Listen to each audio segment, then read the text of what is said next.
é a Diário TV nas eleições municipais. Votação no próximo dia 15 para você escolher o nosso próximo prefeito e o seu vereador também, né? Escolha aí o vereador. Lembrando que esse ano vamos ter o aumento de cadeiras, vão ser 19 vereadores para a Câmara, a próxima Câmara, no próximo mandato aí, que vai começar em 2021.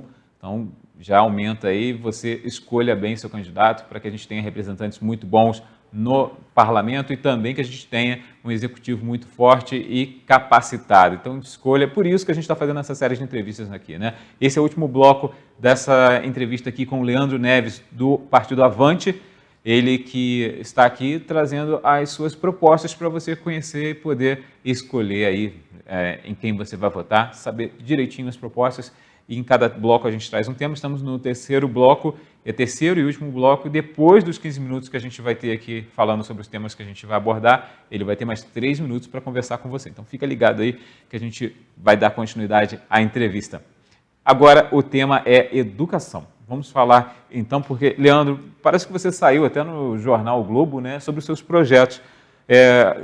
O Brasil vive aí uma situação que a educação é uma questão que precisa ser muito bem tratada desde lá do começo, né? E parece que os seus projetos são ligados a isso, né? Quais são os seus projetos para a educação? Você tem projeto para a escola cívico-militar? É isso que você traz para Teresópolis como proposta? Eu fui citado no jornal o Globo em 2016, falando das escolas cívico-militares, plataforma direitista. O modelo é simples, pega uma escola já pronta, entrega ela para a administração militar, você já vai gerar economia no município, e metade do corpo docente civil e metade do corpo docente militar. E ali a gente vai poder, primeiro, visando a economia, porque são 90 escolas municipais, e também a gente vai poder perceber um novo modelo de ensino que está sendo sucesso aí em alguns lugares do Brasil. Tem um local ali, se eu não me engano, no Amazonas, que a escola era a pior do estado e se tornou a segunda melhor rapidamente. Inclusive, eu tenho um vídeo com o próprio, à época, deputado federal Jair Bolsonaro falando sobre essa escola. Muito interessante. E aí, de lá de 2016 para cá, dessa reportagem para cá, eu tive uma outra ideia. A gente vai trazer também, vai entregar, está no meu projeto, escola confessional. O que é isso? Chamar os padres católicos e explicar, padre, essa escola aqui vai ser de doutrina católica, o ensino, o ensino aí da forma católica de ensinar, como era até o século XVIII, e também uma confessional protestante, evangélica. Chamar os pastores, vocês vão administrar essa escola aí, inclusive, com os gastos, tá? Para a gente gerar economia e diminuir o Estado. São 90 escolas, acho que 3 escolas, não vai ter problema nenhum. E qual será o efeito na comunidade, na população? Nós veremos, com certeza, os jovens chegando em casa, Marcos, e arrumando, ao sair de casa, arrumar a cama, e a mãe vai ficar surpresa, e as crianças de uniforme. Só quem tem o direito de estar na sala de aula sem uniforme é o professor, porque ele é o adulto, hierarquicamente ele é o superior ali da sala. Voltar um pouquinho nos anos 80, porque é a fórmula que dá certo. E com certeza essas crianças, pela cidade, uniformizadas, elas geram uma sensação muito agradável de realmente de haver o ensino naquele local. E com certeza vão passar nas provas do Enem, a gente vai começar a ver os cérebros de Teresópolis aparecendo, vão ganhar as atividades esportivas. Inclusive, eu vou retomar os jogos estudantis, dos quais eu participei algumas vezes. Muito legal. Inclusive, jogos intermunicipais. E, com certeza, essas crianças da escola militar, da escola confessional, eles vão se destacar. E eu acredito que as mães vão querer matricular e a gente vai ter que fazer mais 3, e mais 3, e mais 3. E, em pouco tempo, essas crianças estarão votando estarão no mercado de trabalho com outra visão de mundo, que não aquela que o empresário é um explorador, né? Ele vai entender, porque com certeza eu vou pedir para inserirem algumas matérias eletivas, tais quais empreendedorismo,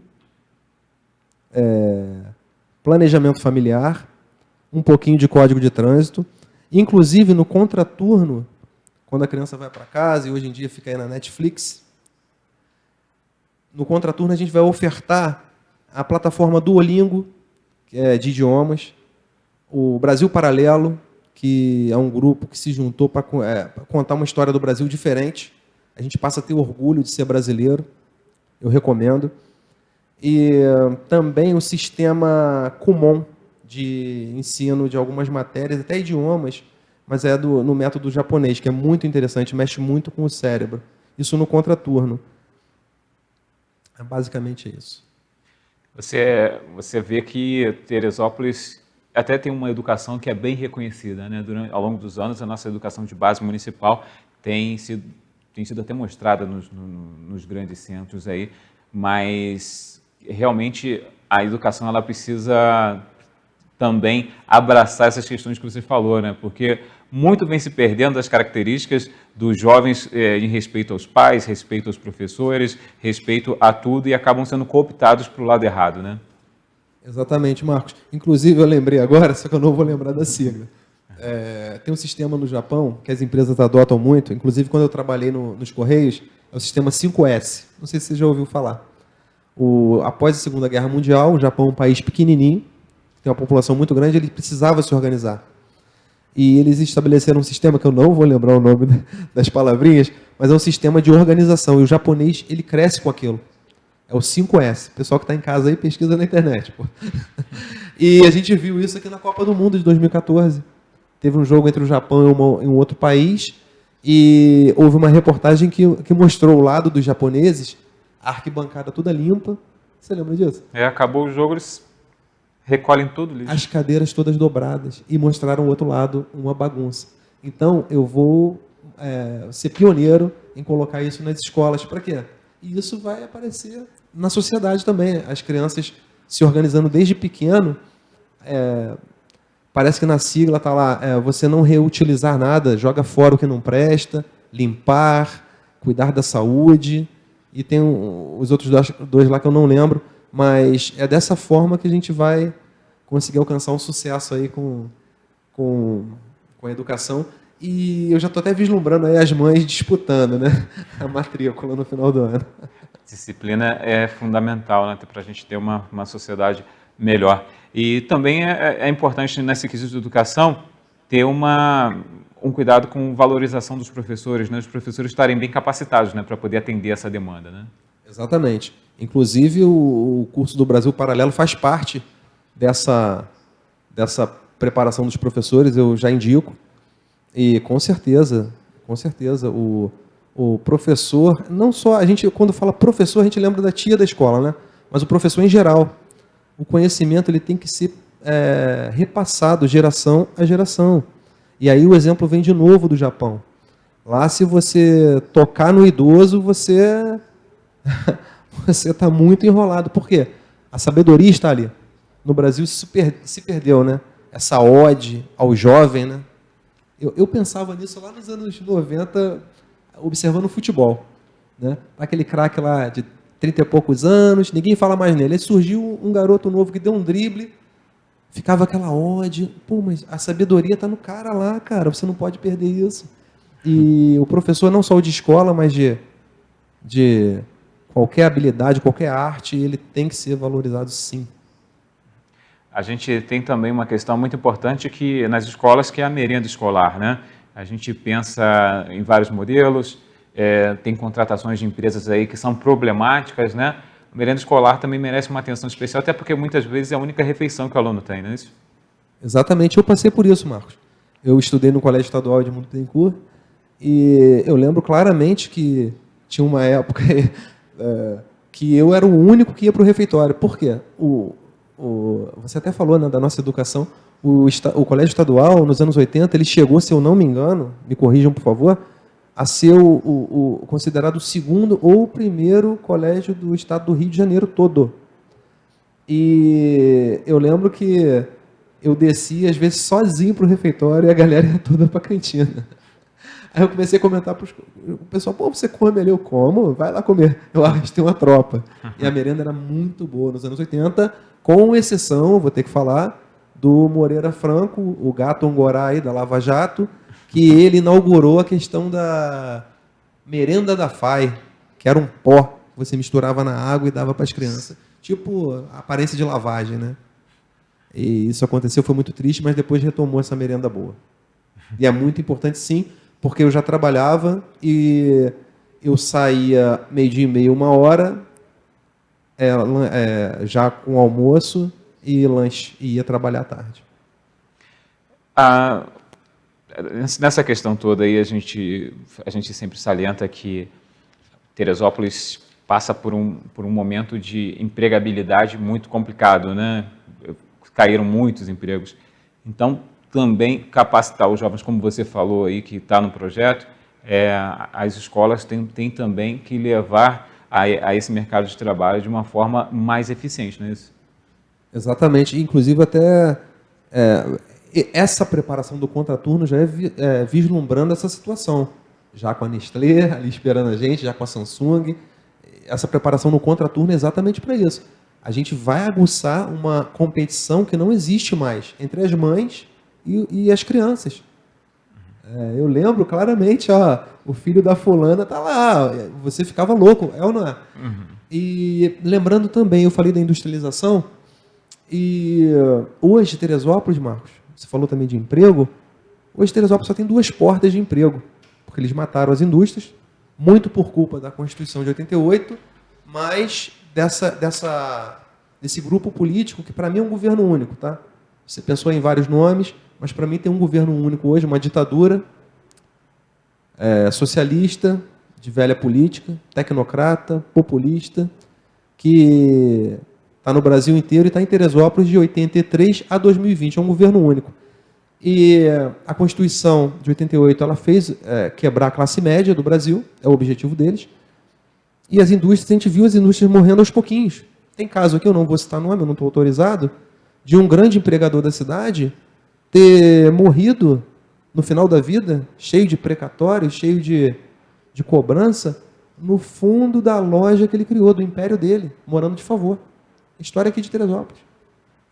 Então, hoje Teresópolis... E outra coisa, de tanto eu falar da Nestlé, tem uma coisa boa, uma pessoa que conhece o representante regional aí, parece que vai falar que tem esse visionário aqui, mas também eu fiquei sabendo que a Nestlé já quis vir para cá, Marcos. Você sabia disso? A gente ouve que a gente teve várias empresas querendo vir para cá, mas encontrou dificuldades políticas de entrar na cidade. Exatamente. Né? Porque a contrapartida era outra. A cervejaria, fábrica de peças de avião que chegou a fazer obras aí para se instalar.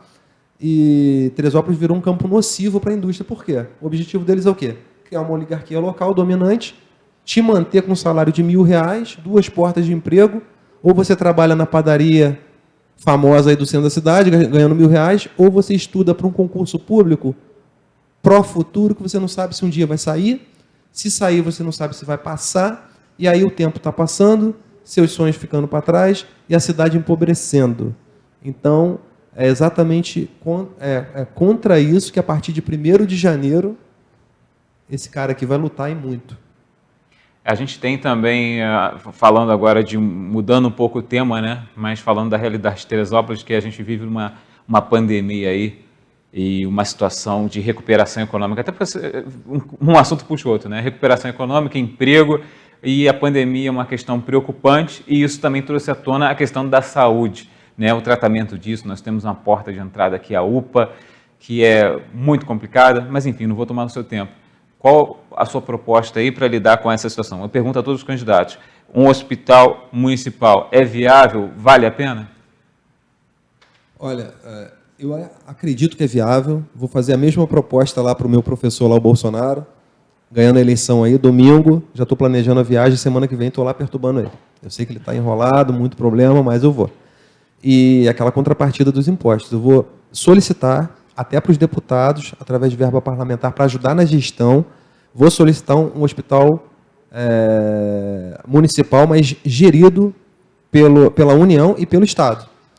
Como eles vão fazer, quem dá o prédio, quem vai pagar funcionário, a forma.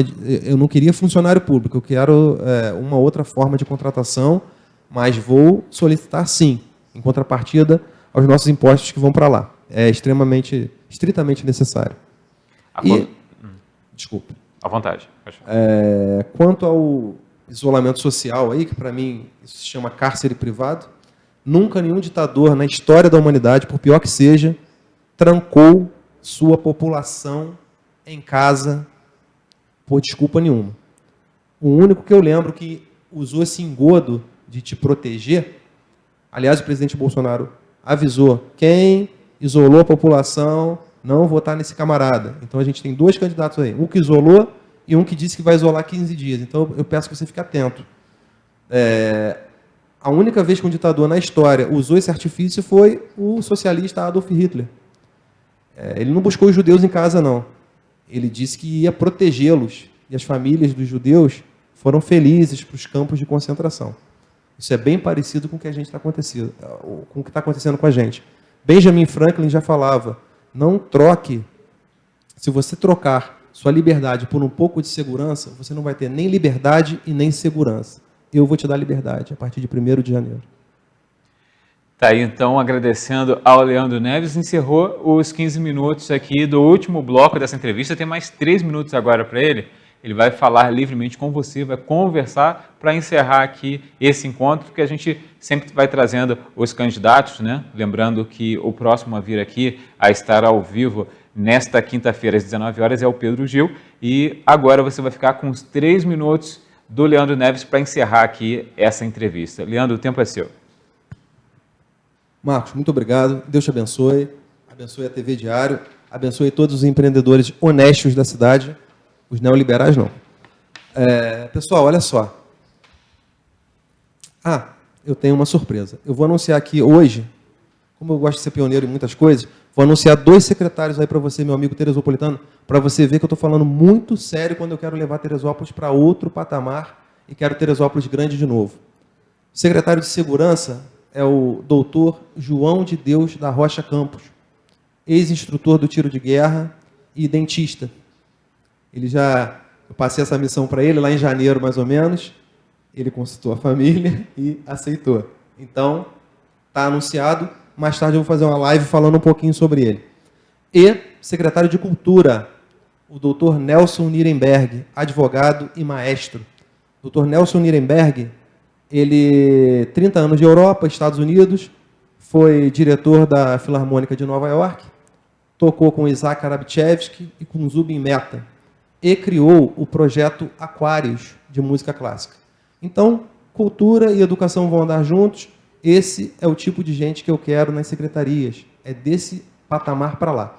O Dr. Nelson, ele passou a infância em Teresópolis, ele tem um grande vínculo com Teresópolis. Na infância, ele vinha a Teresópolis, Marcos, e ele andava de lambreta com o avô dele, numa garopinha que tinha, e o sonho dele era crescer e andar de lambreta pelas ruas do Alto. E eu achei essa raridade aí no Rio de Janeiro. Ele também aceitou a missão, vai deixar o legado dele aí. E o projeto dele é muito interessante. Bom, quero deixar meu WhatsApp, porque minha campanha eu que banco, né, com o meu salário, é a mais barata aí de prefeitos. Pedi licença para o Marcos. Tia do Zap, seu Zé da Birosca. Meu número é 21 992 19 3551. Tá? 992 19 3551. Me ajuda aí na rede social, se você gostou das minhas ideias. E... beleza, falei da live, tranquilo. Pessoal, olha só. Eu vim para essa missão, sou aluno do Bolsonaro, acreditei nele lá atrás. Tem 3 vídeos meus profetizando o Bolsonaro presidente. Eu estudo esse assunto há 10 anos e sei da necessidade de nós livrarmos, não só Teresópolis, não só o Brasil, mas a civilização ocidental desse mal que nos assola. Tá? Meu nome é Leandro Neves, nascido e criado em Teresópolis. E preciso de você no domingo. Preciso que você pesquise. Tá? É Leandro Neves, o único candidato da direita, o primeiro e único candidato da direita em Teresópolis, contra toda a velha política esquerdista desse governo único de 1983 e 2020. E com Deus, pátria e família. Com o Brasil acima de tudo e Deus acima de todos. Eu e você tornaremos Teresópolis grande de novo. Muito obrigado. Obrigado, então, Leandro Neves. E assim a gente encerra essa entrevista, agradecendo a sua audiência aqui na Diário TV. Lembrando que essa entrevista vai ser reprisada aqui durante a nossa programação. E nesta quinta-feira teremos o candidato Pedro Gil do Patriota também para expor as suas ideias. Agradeço aí a sua audiência mais uma vez. Fique ligado na Diário TV. A qualquer momento você fica aí com... Aliás, agora você fica com a nossa programação e com também todo o noticiário, os programas. Acompanhe aí a nossa programação, que você vai ficar sempre bem informado. Até a próxima.